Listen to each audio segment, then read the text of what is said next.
Okay, thank you very much and welcome back for today's class. Today we'll continue with another subtype of case control study design, which is said to be a case cohort study. Last week we have seen two types of case control study design. The first one, case-based case control study design. And the second one, we have seen the nested case control study design. So today we'll continue to see the remaining subtypes of varieties of case control study design. So the first of it is now about case cohort study design, and we'll continue to see the cumulative case control study design. And lastly, we'll continue to see the case crossover study design.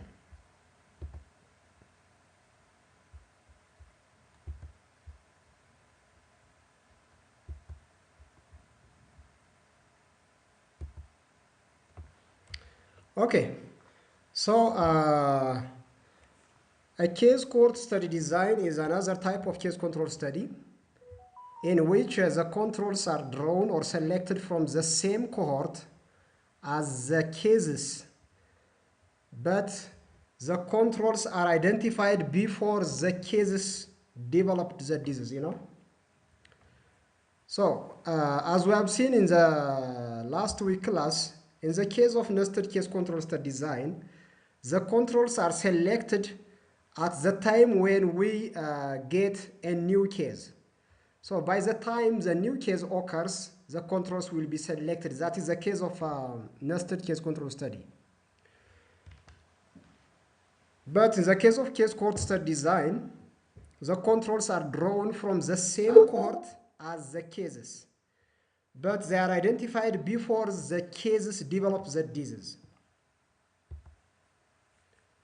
I think someone is asking to join.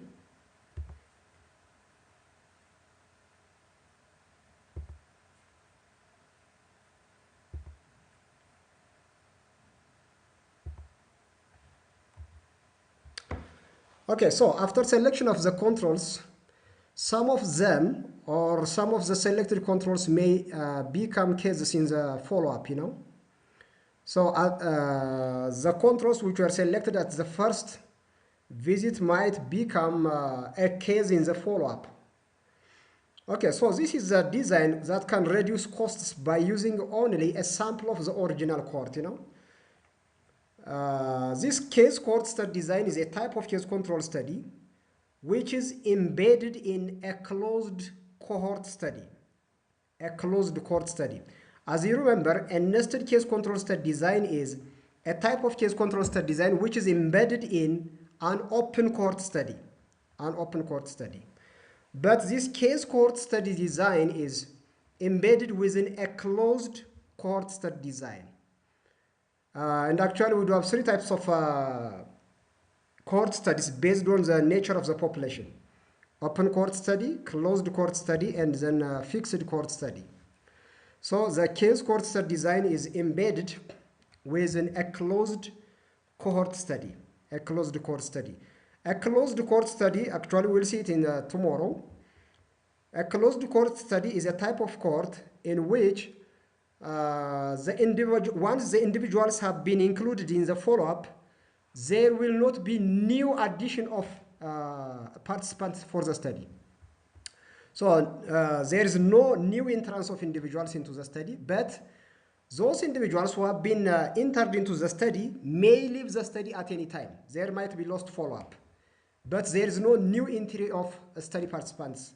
Once we have identified the cohorts for the follow-up, then after there is no new addition of study participants in the study. That is the nature of a closed cohort study design. But an open cohort, as you know, which is open. At any time, individuals can enter into the study and individuals can leave the study or leave out the study.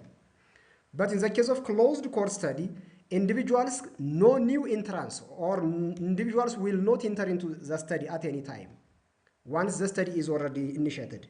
But individuals can leave the study or can go out from the follow-up. There might be lost follow-up. Another type of cohort study design is a fixed cohort study design. In the fixed cohort study design, there is no new entry of individuals, and there is no loss to follow up, which is a fixed. There is no new additional study participants, and there is no loss to follow up in the case of fixed cohort study design. So that's the difference between the three types of cohort study designs based on the nature of the population.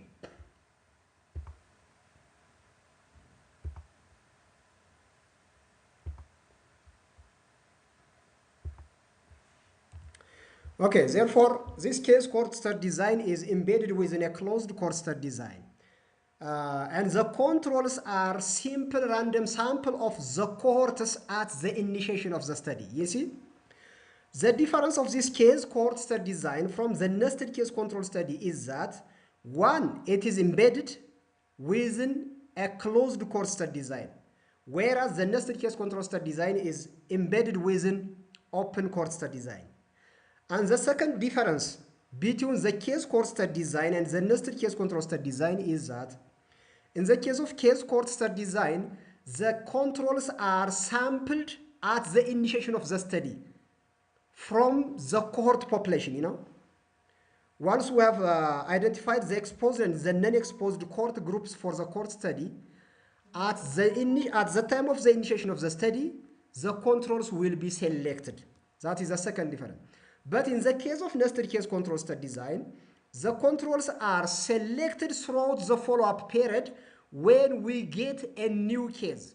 So at the time when a new case occurs, the controls will be selected. That is the case of nested case control. But in the case of case cohort study design, the controls are selected at the initiation of the cohort study. So these are the basic two differences between the case cohort study design and that of the nested case control study. So with this approach to sampling, some individuals which are selected as controls might become a case in the follow-up period.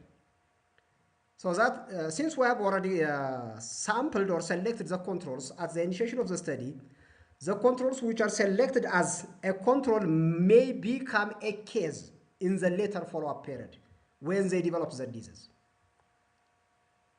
That is the case cohort study design.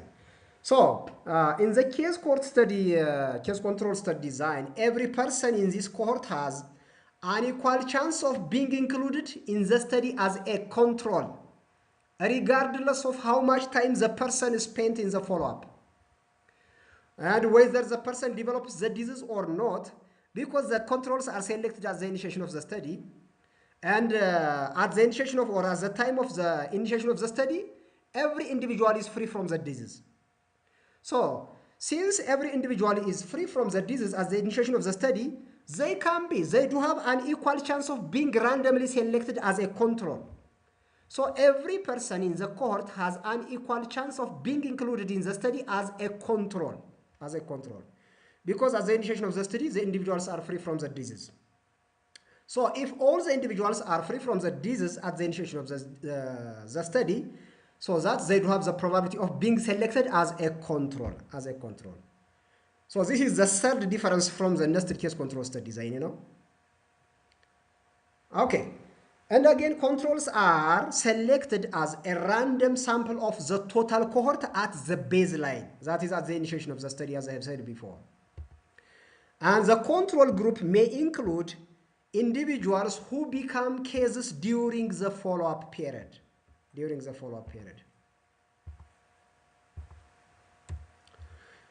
So this is a diagrammatical representation or graphical representation of how the case cohort study design could be selected, you know, the selection. So this is the time period, that is a follow-up. At the initiation of the study, the controls, all the individuals are free from the disease. So out of those individuals who are free from the disease, the controls will be randomly selected from the total cohort, you know, Then after, we will follow them. And among the controls, some of them may become a case in the follow-up period. So these arrow represents the lost to follow-up cases. The cases who develop the disease, but they are lost to follow-up, maybe because of days, or maybe because of changing their living address, or maybe because of some other reasons, they may be lost to follow-up from the study. So these are lost follow-ups. the arrow, this one, and again this one, and this one, these two. All these are lost follow-up, but these are complete, they do have a complete follow-up. The arrow, this arrow indicates there is a complete follow-up. So these are the cases who are found till the end of the follow-up period. And these are the controls, you see. The controls are selected at the initiation of the study over here. And then we will follow them. While we are following them, some of the controls may become cases during the follow-up period. And in addition to those individuals who were controls who become cases, we will also get an additional case from the non-control cohort, from the non-control cohort. So that is the way how a case control study design could be conducted. Once you have initiated your cohort study design by identification of exposed and non-exposed individuals, so simultaneously at the initiation of the study, you will select some of the individuals as controls. And then you will have a follow-up. We will follow them. And then during the follow-up, we will get some number of cases. And the controls are selected as the initiation of the study. So at some point in time, we will just stop the study and then we'll measure an association between the exposure with that of that disease. So one disadvantage of this case cohort study, this cohort study is that because of the overlap of membership in the case and control groups, that means controls who are selected may also develop the disease and enter the study as the cases. At some point in time, those individuals who were selected as controls may become cases in the follow-up. So there is an overlap, you know. An individual can be at one point in time a control, and in the later time or in the later follow-up, he may become or she may become a case.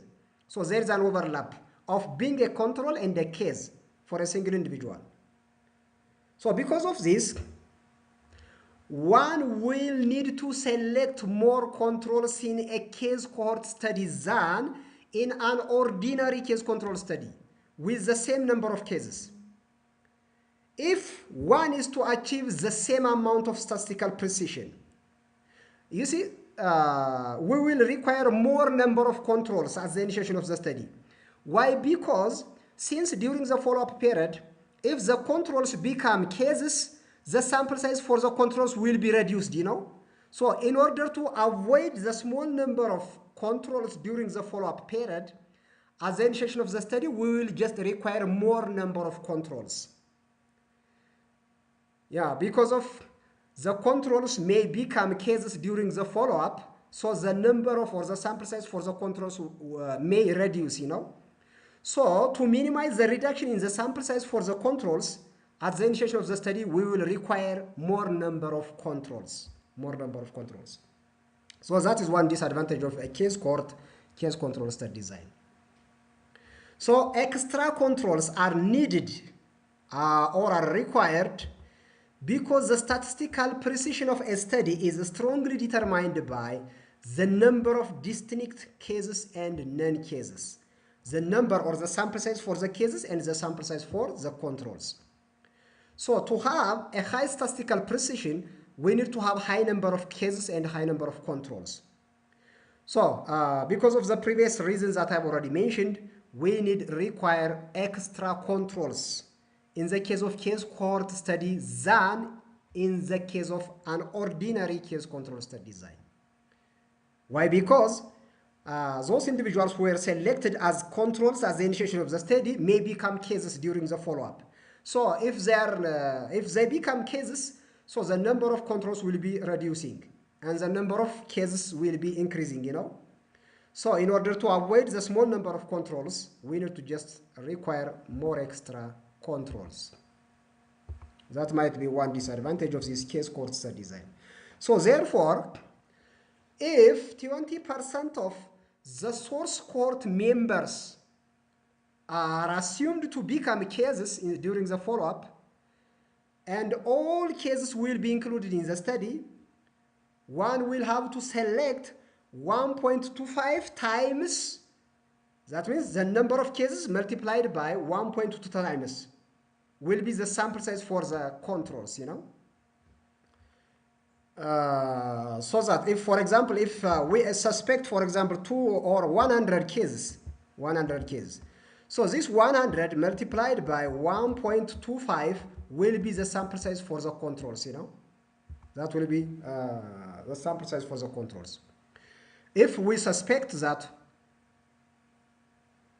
20% of the source cohort will become cases during the follow-up period.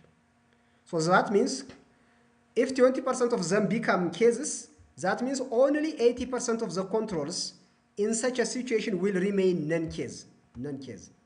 So the other will become cases, that is the 20%. So of course, if the disease is rare or if the disease is uncommon, the total number of extra controls needed for a case cohort study will be small. If the condition under investigation or if the disease under investigation is rare, if it is a rare condition, we may not require extra number of controls, because if the disease is rare, the controls will not become cases. Much number of the controls will not become cases, because the disease is rare. So if that is the case or the condition, so no need of extra controls in rare conditions or in the case of rare disease. Okay, an important advantage of the case cohort study is that, what is the advantage of using a case cohort case control study design than that of a nested case control study design or a case-based case control study design, or maybe a cumulative case control study design, or even over that of a crossover case control study design. What is the advantage of this case cohort study design? So one important advantage of this case cohort design is that a sample of the baseline cohort can serve as a control group for different sets of cases occurring in the follow-up in the cohort. Now, a single control group will serve as a control group for multiple case groups, If we do have multiple group of cases, so for a multiple group of cases, we can use a single control group for multiple group of cases. Now let's have a look at for this example for explanation, now let me just say something over here. If we are following some individuals, and if we got different disease types, for example, disease A, that is some number of individuals will have disease A, that is one group of cases. Another group of individuals, some number of individuals who may develop another disease which is B. So this is again another group of cases. Okay, and the third type of disease, C. Disease is so, if a number of individuals having a certain type of disease C, so this is again another group of cases. So we do have three groups of cases. Disease A group, individuals with disease B, individuals with disease C. Three types of disease conditions are there. So we will have three groups of cases.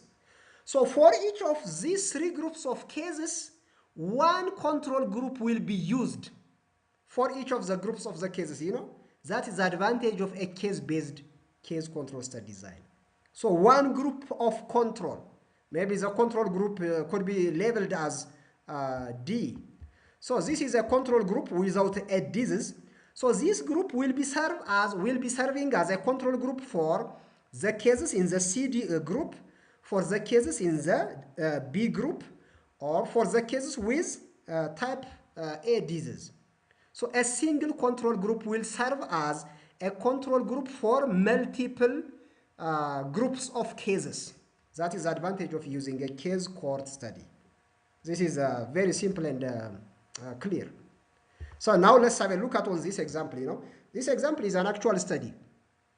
As I've said before, the examples I have already prepared in the PowerPoint are real research works that have been published maybe in any corner of the world. So, in this example, the atherosclerosis risk in community, which is abbreviated as ARIC study. The atherosclerosis risk in communities, which is abbreviated as ARIC study, used a case cohort approach to analyze the relationship between heart rate variability, which is a marker of autonomic nervous system function, and several outcomes. So there are several outcomes, but the exposure was having heart rate variability. So the relationship of heart rate variability with that of several outcomes were measured for the study of this atherosclerosis risk, So this ARIC study is a cohort study of, by its very nature, as the initiation of the study, the study was designed as to be a cohort study design, a cohort study design. Approximately having 15,800 men and women having an age of in between 45 to that of 64 years at the study's outset or initiation during this period, 1987 to that of 1989. Okay, so this is the intention or the objective of the study as the initiation of the study, So let's proceed. Now, during a 6-year follow-up period after initiation of the study, after following this group of men and women for 6 years, so after 6 years of follow-up, 443 deaths from all causes, one outcome. Deaths from all types of diseases, from any type of disease. Around 443, one outcome. Okay, now another outcome was 140 cardiovascular deaths due to cardiovascular disease, around 140. Okay, another outcome, 173 cancer deaths because of cancer, 173, the third outcome. And 395 incident CHD cases, not deaths in this case, coronary artery disease cases, around 395 were identified. So how many numbers of or how many types of outcomes were found? 1, 2, 3, 4. 4 types of outcomes. The first one, deaths from all causes. The second one, deaths from cardiovascular disease. And the third one, deaths from cancer, any type of cancer. And the fourth outcome was incident CHD cases. Okay, 4 types of outcomes were found after 6 years of follow-up. Okay, now, as a comparison group, look, so we will have 4 groups of cases in this case now. The first case group is deaths from all causes. The second case group is deaths from cardiovascular. The third case group is deaths from cancer. And the fourth case group is incident CHD cases. Incident CHD cases. So we do have 4 groups of cases. So for each of the 4 groups of cases, a comparison group for all 4 these case groups, a single sample of 900 baseline cohort participants were selected. At the initiation of the study, 900 control individuals were selected to be served or to be used as a control group for each of the 4 groups of cases that have been reported here in the PowerPoint. So when were the controls selected? At the initiation of the cohort study. How much was the sample size? 900. Cohorts were selected at the baseline. And then during the 6 follow-up period, the 4 types of case groups were identified with the specified numbers, So now, the heart rate variability was measured at baseline. The heart rate variability was measured at baseline using electrocardiography ECG. Records of these 900 controls. And on the records of the individuals in each of the 4 case groups. So the heart rate variability for the control group and that of the case groups were measured by the use of ECG at the baseline, at the initiation of the study. Okay, now, an incidence density type or nested case control study would have been required that for each case group, a separate control group be selected for a total of 4 different control groups. If the investigators planned to use a nested case control study design, so since they do have 4 groups of cases, for each of the 4 groups of the cases, there should be a separate control group for the 4 groups of cases. So there will be a 4 control group if the study design was a nested case control study design, you know. But by using a case cohort study design, it is only possible to use a single control group for the 4 groups of cases, you see. So that is the advantage of using a case cohort study design than using a nested case control. If the investigators choose a nested case control study design, they would require 4 separate groups of controls for the 4 groups of cases, you know. But in the case of a case cohort study design, we only use a single control group for the 4 separate groups of the cases, you know. That is the advantage of using a case cohort study. So it is only possible to use a single control group for each of the 4 groups of cases. So that is why a case cohort study design is more appropriate than using a nested case control study design. And by now I am sure it is clear for you.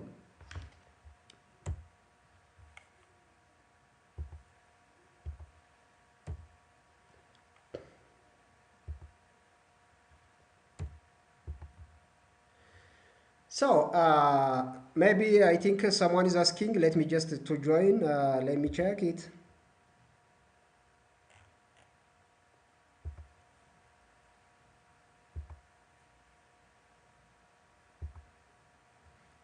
Okay, so an additional practical advantage of the case cohort approach is that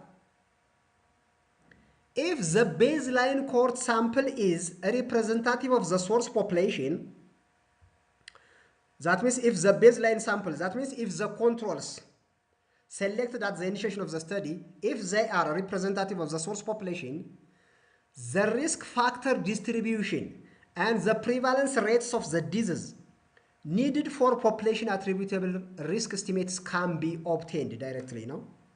So that is an extra advantage of using a case cohort study design. By using this case cohort study design, it is possible to calculate the population attributable risk of the disease. I think you are familiar with attributable risk, the population attributable risk, all these measures of risk, you know, from your fundamental epidemiology course.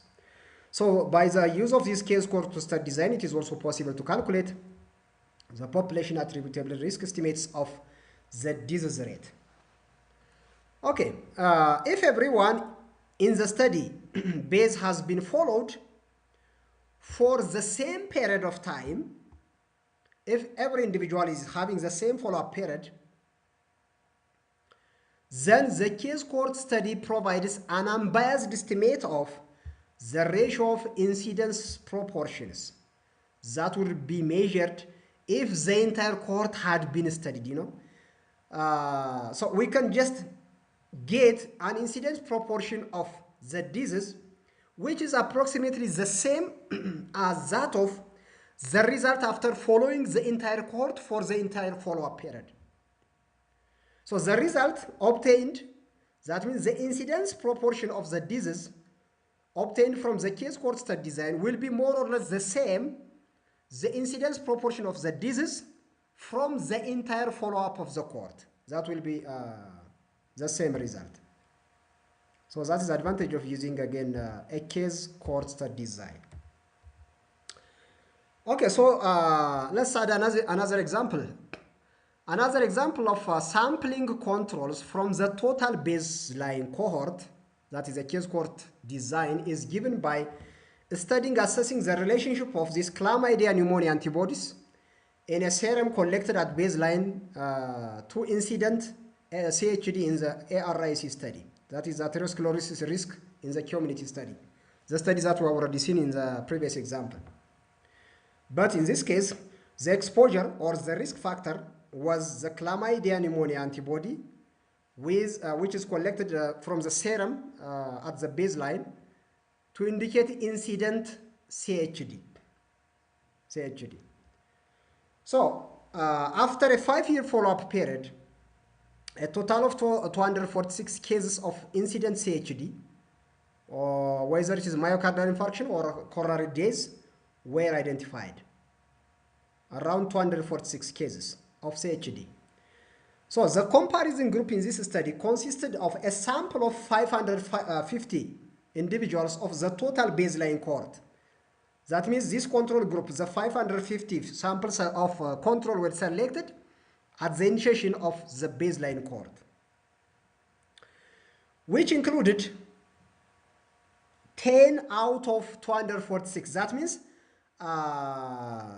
10 individuals from the 550 controls have already developed the disease. So they were transferred from the control to the case group, to the 246 cases. So these 10 individuals who later developed the CHD, but they were selected as a control as the baseline. Okay. For this study, the chlamydia pneumonia IgG antibody levels were determined in the serum of only the cases, and the IgG level was also determined in the cohort sample, in the sample cohort, not from the total cohort. From the sample of the cohort, that means from the controls. So rather than measuring the whole IgG from the total cohort, measuring the IgG level in the cases and in the sample of the controls is better, or it is cost effective.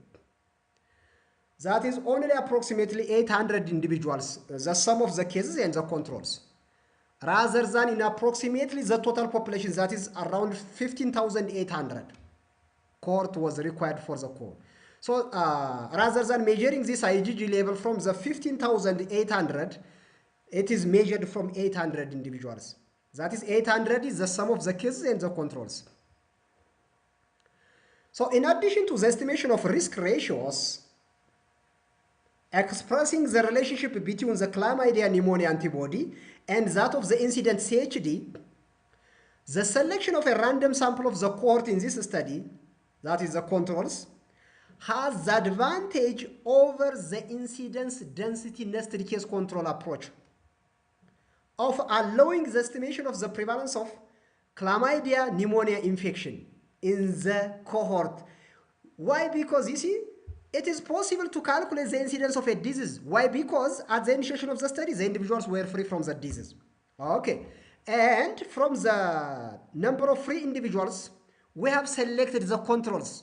And the controls are free from the disease, you know. So out of the healthy individuals, how much of them they develop the disease? So the incidence can be directly calculated. In addition to being cost effective, it is also possible to calculate directly the incidence density. So this incidence would be used to calculate the population attributable risk of the CHD directly, you know. So that is the advantage of using this case cohort study design. And mind you that in the case of case cohort study design, the controls are selected during the initiation of the cohort study, at the initiation of the cohort study. And after a certain period of follow-up time, we'll just identify the cases, and the cases and the controls will be finally compared in terms of the relationship of the exposure with that of the disease status. In this case, the exposure is the chlamydia pneumonia infection or IgG level or antibody, and the disease is the incident CHD or coronary disease. So that is the application of this case cohort study design.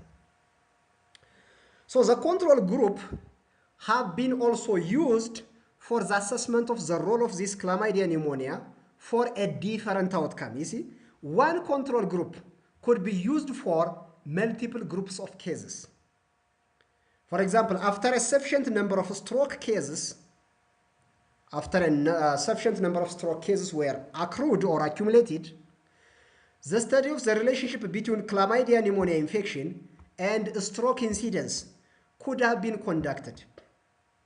The only additional cost would have been those related to measuring chlamydia pneumonia antibody in the stroke cases, as the measurements would have already been available in the control group. You see, since the IgG antibody level has been measured in the control group for the previous outcome, that is the CHD, if we do have another additional outcome, which is a stroke, the additional cost is just measuring the IgG antibody level for the stroke patients. But the single control group could be used as a control group for the stroke cases and for the CHD cases. So one control group could be used as a comparison group for multiple group of cases. That is the advantage of using case cohort study design. And again, it is possible to calculate the incidence directly. And because of this, again, it is possible to calculate the population attributable risk of the disease. So that's the advantage of using a case cohort study design.